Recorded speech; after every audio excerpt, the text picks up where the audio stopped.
ஓம் ஸ்ரீ குருப்யோ நமக. அஞ்சு குடிக்கோர் சந்ததியாய் ஆழ்வார்கள் தன் செயலை விஞ்சி நிற்கும் தன்மையலாய் விஞ்சாய் பழுத்தாளை ஆண்டாளை பக்தியுடன் நாளும் வழுத்தாய் மனமே மகிழ்ந்து. அழகெல்லாம் ஆண்டாளின் அழகாகுமா, அவள் அசைந்து வரும் நடைக்கு இணையாகுமா. அழகெல்லாம் ஆண்டாளின் அழகாகுமா, அவள் அசைந்து வரும் நடைக்கு இணையாகுமா. இன்னைக்கு மார்கழி கொண்டாட்டத்தின் 2வது நாள், 2வது பாசுரத்தோட விளக்கத்தை பார்க்க போறோம். வையத்து வாழ்வீர்கால் நாமும் நம் பாவைக்கு செய்யும் கிரிசைகள் கேளீரோ, பார்க்கடலுள் பையத்துயின்ற பரமனடி பாடி நெய்யுண்ணோம் பாலுண்ணோம் நாட்காலே நீராடி மையிட்டெழுதோ மலரிட்டு நாமுடியோம் செய்யாதன செய்யோம் தீக்குறளைச் சென்றோதோம் ஐயமும் பிச்சையும் ஆந்தனையும் கை காட்டி உய்யுமாறெண்ணி உகந்தேலோர் எம்பாவாய். முதல் பாசுரத்துல பரம்பொருளோட பரத்துவ நிலையை உணர்த்தி இந்த ஜீவாத்மாக்களை பரமாத்மா கிட்ட ஆற்றுப்படுத்த நோன்பு என்ற பெயராலேயே வழிபாடு இயற்றும் பக்தி இயக்கத்தோட பாதை நாராயணனே நமக்கே பறை தருவான் அப்படிங்கிற ஒரு சொற்றொடர்ல அமைஞ்சிருந்தது. இந்த பாசுரத்துல நோன்பிற்கான காலத்தோட மேன்மைய அது விவரிக்கப்பட்டிருந்தது. இப்ப 2வது பாசுரத்துல உலகத்தோர் அனைவரையும் நோன்பிற்கு விழித்து, அதாவது அழைத்து, நோன்பின் பொருட்டு கடைபிடிக்க வேண்டிய சில நெறிமுறைகளை இங்க விவரிக்கிறாங்க. நாராயணனே பறை தருவான் என்று அறுதியிட்டு ஆயர்பாடியில உள்ளவங்களை அழைச்சாங்க. ஆனா வைணவ சம்பிரதாயம் உலகிலுள்ளோர் அனைவரும் அறிந்து உய்ய வேண்டிய ஒன்று இல்லையா? யாம் பெற்ற இன்பம் பெருகையும் வையகம் என்பதென்றோ வைணவ தத்துவம். அதனால இந்த 2வது பாட்டுல உலகத்து மாந்தரை எல்லாம் கோபிகளோட கூற்றாகவே விவரிக்கிறாங்க ஆண்டாள்.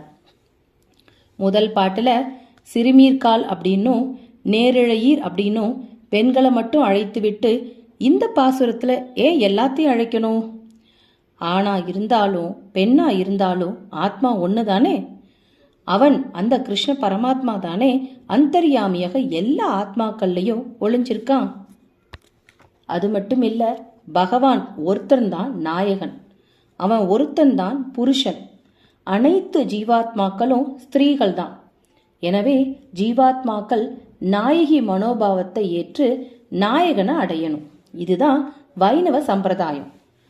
அதனால தான் பெரியாழ்வாரும் நாவலந்தீவான பரத கண்டத்துல உள்ள எல்லா ஆத்மாக்களையும் பெண் தன்மை ஏறிட்ட நாயகி பாவனையில வச்சு நாவலந்தீவினில் வாழும் நங்கை மீர்கால் அப்படின்னு அழைச்சாரு.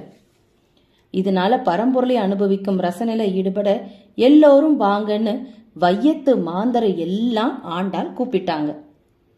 திருப்பாவைக்கு உரையிட்ட மகான்கள் வையத்து வாழ்வீர்கால் அப்படிங்கிற பதத்துக்கு பொருள் சொன்ன போது பகவான் ஆயர்பாடியில் அவதரிச்சதுனால அதுவே வையம்னு சொல்லப்பட்டது. அங்க இருக்கிறவங்க தான் வையத்து வாழ்வார் ஆயினர். இந்த வையம் முழுவதும் ஆயர்பாடிக்கு சமம். இந்த வையமே ஆயர்பாடின்னு ஆயிட்டதுனால வையத்து வாழ்வீர்கால் என ஆண்டாள் சொன்னாங்க போல. சரி, வையத்து மாந்தரெல்லாம் வந்துட்டா என்ன செய்யறது? நோன்பு என்ன அவ்வளோ ஈஸியா? நோன்பிற்குன்னு சில கட்டுப்பாடுகள் நெறிமுறைகள் இருக்குது இல்லையா? கிரிசை, கிரியை, செயல், கைங்கரியம், தொண்டு அப்படிங்கிற பொருள்ல வரும். இந்த நோன்பிற்கு செய்யத்தக்க செயல்கள் என்ன, செய்யத்தகாத செயல்கள் என்ன அப்படின்னு சில நெறிமுறைகளை ஆண்டாள் அங்க விவரிக்கிறாங்க. முதல்ல அவங்க சொல்றாங்க, நெய் பால் உண்ணாமை. இது எதுக்கு? இந்த நெய் பால் உண்ணாமல் இருந்தா உடம்பு ரொம்ப லகுவாகி நோன்புக்கு ரொம்ப அது சரியா வந்துடும். அடுத்தது கண்ணுக்கு மையும் கூந்தலுக்கு மலரும் இடாமை. இந்த மாதிரி அழக புறக்கணிக்கிறதுனால நம்ம கிட்ட இருக்க அகங்காரம் அழியுது. 3வது செய்யத்தகாதவைகளை செய்யாமல் இருப்பது. இதற்கு அர்த்தம் என்னன்னா, முன்னோர்கள் செய்யத்தகாத காரியங்கள் என்று விளக்கி வச்சிருப்பாங்க சிலது. அதை செய்யாம இருந்தா மனம் தூய்மையாகி நம்மளோட மேனியில தர்மத்தோட சாயல் உண்டாகும், அதாவது ஒளி உண்டாகும். அடுத்து தீக்குறள், தீக்குறள்னாலே பொய் சொல்றது, கோல் சொல்றது. உண்மையே பேசும் ஒழுக்கத்தை நேசிக்கிறதுனால சத்திய ஒளி நம்மளோட வாக்குல அப்படியே பிரகாசிக்குமா. அடுத்து என்னென்ன செய்யணும் அப்படிங்கிறதையும் ஆண்டாள் சொல்றாங்க. நாட்காலே நீராடி அப்படின்னா பிரம்ம முகூர்த்தம் எனப்படும் விடிகாலை பொழுதுல நீராடணும். பிரம்ம முகூர்த்தம்ன்றது சூரிய உதயத்திலிருந்து முன்னாடி 1.5 மணி நேரம், அது 48 நாழிகைக்கு நீடிக்கும். அந்த நேரத்துல நீராடுன்றது செய்ய வேண்டிய ஒண்ணு. ரெண்டாவது, ஐயமும் பிச்சையும் ஆம்தனையும் கை காட்டி. இப்படின்னா அதாவது பெரியோர்களுக்கு மரியாதையும் வறியோர்க்கு ஈகையும் செஞ்சு அது குறித்து நாம கர்வம் கொள்ளாம இருக்கணும். இந்த இடத்துல பெரியோர்கள் அப்படிங்கிறது துறவிகளையும் பிரம்மச்சாரிகளையும் குறிக்கும். ஏன்னா அவங்க தான் தன்னால சமையல் செஞ்சு சாப்பிட முடியாம அடுத்தவங்களை நம்பி இருப்பாங்க. செய்யப்படும் செய்கையாவது அவர்கள் திருப்தி அடையும் வரை செய்து கொண்டே இருப்பதை ஆம்தனையும் என்ற சொல் குறிக்குதுங்க. இப்படி செய்யத்தக்கவைகளும் செய்யத்தகாதவைகளும் சொன்ன ஆண்டாள், பெரியோரும் எளியோரும் நாங்கள் செய்த பணிவிடைகளால் குறைவுபடாது திருப்தி அடையத்தக்க வகையிலே செய்து எவ்வளவு செஞ்சிருந்தாலும் நாம என்ன செஞ்சிட்டோம், ஒன்றும் செய்ய பெற்றிலமே அப்படின்ற எண்ணத்துல தான் நாம இருக்கணுமா. எவ்வளவு செஞ்சாலும் என்ன செஞ்சிட்டோம் அப்படிங்கிற நெஞ்சு நினைக்கணும் இல்லையா, அதுதான் கை காட்டி அப்படிங்கிறது பொருள். இதனால இந்த நோன்பல ஈடுபட்ட நாங்க செய்யத்தகாதவைகளை விளக்கி செய்யத்தக்கவற்றை செய்து பார்க்கடல்ல அரிதுயில் அமர்ந்த பரமநடி பாடி நாங்க நோன்பு நோக்கிறோம் அப்படின்னு சொல்றாங்க.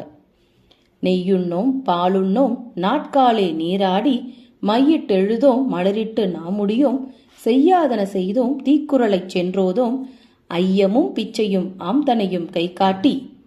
இது எல்லாமே நாங்க உய்வதற்கு வழி என்று எண்ணி உகந்து நாங்க நோன்பு நோக்கிறோம் அப்படின்னு ஆண்டாள் சொல்றாங்க. நாங்க உய்யுமாறு வழிகாட்டும் நெறிமுறைகள் இவைகள் அப்படிங்கிறது இதுக்கு பொருள். மேற்சொன்ன 6 கட்டளைகளும் உய்யுமாறு நெறிமுறைகள் வகுக்கப்பட்டு விட்டன. இப்போ இந்த பாடலோட பொருளை பார்த்தாச்சு. இதோட உட்பொருள் என்ன சொல்லப்படுது அப்படின்னா, பகவான் நாராயணனோட இருப்பிடம் பரமபதம். இங்க நித்திய சூரிகள் அப்படின்னு என்னைக்குமே அழிவில்லாதவர்கள் அப்படின்னு சொல்லப்படுறவங்க புடை சூழ்ந்து போற்றி துதிக்க அமர்ந்த திருக்கோலத்துல அந்த பகவான் இருக்காரு. இதுதான் அவரோட முதல் நிலை. அதிலிருந்து தன்னை வியூகப்படுத்தி அதாவது விரிவுபடுத்தி பார்க்கடல்ல வந்து ஆதிசேஷனாகிய பாம்பனை மீது அரிதுயில் அமர்ந்து பிரம்மனையும் சகல தேவதைகளையும் சர்வ லோகங்களையும் படைத்தருள்கிறான். இது 2வது நிலை. அதாவது வைகுண்டத்துல இருந்தா எல்லாரும் வந்து தன்னோட குறைகளை சொல்ல முடியாது அப்படின்னு சொல்லிட்டு அங்கிருந்து இறங்கி வந்து வியூக ரூபமா பார்க்கடல்ல தேவர்களோட குறையை கேட்கறதுக்காகவும் ஏதாவது கஷ்டம்னா கூப்பாடு கேட்குமிடம் சொல்லப்படுது. அந்த இடத்துல அவர் இருக்காரு. முதல் பாட்டுல பரமபதநாதனிடம் ஆற்றுப்பட்டு விட்டு 2வது பாட்டுல பார்க்கடல் வண்ணனிடம் ஈடுபட காரணம் என்ன அப்படின்னா, பரமபதத்து நாதன் தான் பார்க்கடல்ல வந்திருக்கான் அப்படின்றது மட்டும் இல்லாம பரமபதம் நித்திய சூரிகளோட இருப்பிடம். ஆனா பார்க்கடல் தேவர்களும் ரிஷிகளும் சென்று ரொம்ப எளிதில் இறைவனை கண்டு துன்பம் நீங்க தொழுது நிற்கிற இடம். இந்த பார்க்கடல் வண்ணனிடமிருந்துதான் எல்லா அவதாரங்களும் வருது. எனவே இவனிடம் சரண்படுவதே பிரதானம் அப்படின்னு விளக்கப்படுகிறது இந்த பாசுரத்துல. 2வதா இந்த பாடல்ல குறிப்பிடப்படும் செய்யத்தக்க செய்யத்தகாத செயல்கள் சரணாகதி தத்துவத்தை கடைபிடித்து வாழும் பாகவதர்கள் பக்தர்கள் மேற்கொள்ள வேண்டிய நெறிமுறைகள் ஆகும் அப்படிங்கிறது இதோட உட்பொருள். இப்போ இந்த பாசுரத்தோட நேரடியான பொருளையும் அதோட உள்கருத்தையும் பார்த்துட்டோம். இப்போ இது ஸ்ரீமத் ராமானுஜரை எந்த விதம் தொடர்பு படுத்துது அப்படின்னு பார்க்கலாம். எம்பெருமான் ஸ்ரீமன் நாராயணன் அவதாரம் எடுக்கும் போதெல்லாம் ஆதிசேஷனும் அவதரிக்கிறாரு. விபவ அவதாரமாக, விபவம்னா இறங்கி வருதல், அதாவது பரமபதத்திலிருந்து பார்க்கடல் வந்து பார்க்கடல்லிருந்து அடுத்து பூமிக்கு இறங்கி வருதல், அதுதான் விபவம். பகவான் ஸ்ரீமன் நாராயணன் ராமனாக அவதரிச்ச போது ஆதிசேஷன் லக்வணன். அதே மாதிரி கிருஷ்ணாவதாரத்து போது பலராமனா அவதரிச்சாரு.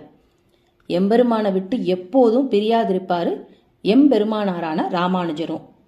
அதே போல ஸ்ரீ வைணவத்துல எம்பெருமானார் இல்லாது எம்பெருமான் இல்ல. வியூக அவதாரமாக பார்க்கடல்ல 5 பிரிவுகளா பிரிச்சு சயன திருக்கோலத்துல எழுந்தரும்போது ஆதிசேடனே பார்க்கடல்ல படுக்கையாக அவதரிச்சாரு. ஆண்டாள் இந்த 2வது பாசுரத்துல எம்பெருமான் சயனிப்பதற்கு படுக்கையாக தம்மை விரித்து கொண்ட ஆதிசேஷனான ராமானுஜரை குறிப்பதற்காகத்தான் பைய துயின்ற பரமன் அப்படிங்கிற சொல்லால அவங்க மங்களாசாசனம் செஞ்சது வியூக அவஸ்தையிலும் ஸ்ரீ ராமானுஜரோட பங்க விவரிக்கிறதுக்காகத்தான். இந்த பாசுரத்துல பைய துயின்ற பரமன் அப்படின்னா பையம்னா 1000 தலையுடைய ஆதிசேஷன், துயின்றனா படுக்கையாக விரிச்சு அதன் மேல அவர் படுத்திருக்காரு. பரமன் அப்படின்னா அங்க திருமாலை குறிக்குது. பகவான் ஸ்ரீமன் நாராயணன் திருமந்திரத்தை தானே ஆச்சாரியனாகவும் தன்னோட சீடர்களுக்கு ஓரான் வழியாக, அதாவது ஒருத்தர் அவங்களோட சீடர்களுக்கு ஃபர்ஸ்ட் உபதேசம் பண்ணுவாங்க, அந்த சீடர் குருவா இருந்து அடுத்த சீடருக்கு உபதேசம் பண்ணுவாங்க. இதே மாதிரி ஓரான் வழியாக தான் உபதேசம் செய்யப்பட்டது. இந்த மாதிரி வந்த திருமந்திரத்தை திருக்கோட்டியூர் நம்பிகளிடம் கற்றுக்கொண்ட ராமானுஜர் ஓரான் வழியாக உபதேசிக்க பெற்று வந்த மரபை மீறி ஆசை உடையோருக்கெல்லாம் உபதேசியுங்கள் அப்படின்னு சொன்னாரு. இதை கேட்ட திருக்கோட்டியூர் நம்பி ராமானுஜரை அணுகி, இந்த திருமந்திரத்தை வெளியில சொன்னா உனக்கு நரகம் தான் கிட்டும் அப்படின்னு சொல்லியும் ஏன் இப்படி செஞ்ச அப்படின்னு கேட்க, அதற்கு ராமானுஜர், நான் ஒருத்தன் நரகம் போனாலும் பரவாயில்ல, யாருக்கெல்லாம் சொர்க்கம் போகணுன்ற ஆசை இருக்கோ அவங்கெல்லாம் இந்த திருமந்திரத்தை கேட்டு அதை தியானம் பண்ணி அவங்கெல்லாம் சொர்க்கம் அடைவாங்கல்ல அப்படின்னு சொல்லி அவர் பதில் சொன்னாரு. இதை கேட்ட திருக்கோட்டியூர் நம்பிகள் ரொம்ப வியந்து போய், நீர்மை குணம் நமக்கு வாய்க்கவில்லையே அப்படின்னு நினைச்சு ராமானுஜரை நோக்கி, நீர்தான் எம்பெருமானாரோ அப்படின்னு சொல்லி அவரை ஆற தழுவிக்கிட்டாரு. அன்னைக்கு முதல் அவருக்கு பேரு உடையவர், பாஷ்யக்காரர், யதிராஜர் அப்படிலாம் அழைக்கப்பட்ட அவரு பெருமானார் அப்படின்னும் அழைக்கப்பட்டாரு. இப்போ இந்த பாசுரத்துல ராமானுஜர் ஆதிசேஷனாக விவரிக்கப்பட்டிருக்காரு. அது ஆண்டாள் செஞ்ச ஒரு நுட்பமான ஒரு பாடல் பாசுரத்தோட ஒரு அமைப்பு. இந்த பாசுரத்தோட விளக்கத்தை இதோட முடிச்சுக்கலாம். மீண்டும் நாம் நாளைக்கு அடுத்த பாசுரத்துல சந்திக்கலாம். ஓம் ஸ்ரீ ராமானுஜாய நமக. ஓம் ஸ்ரீ ஆண்டாள் திருவடிகளே சரணம்.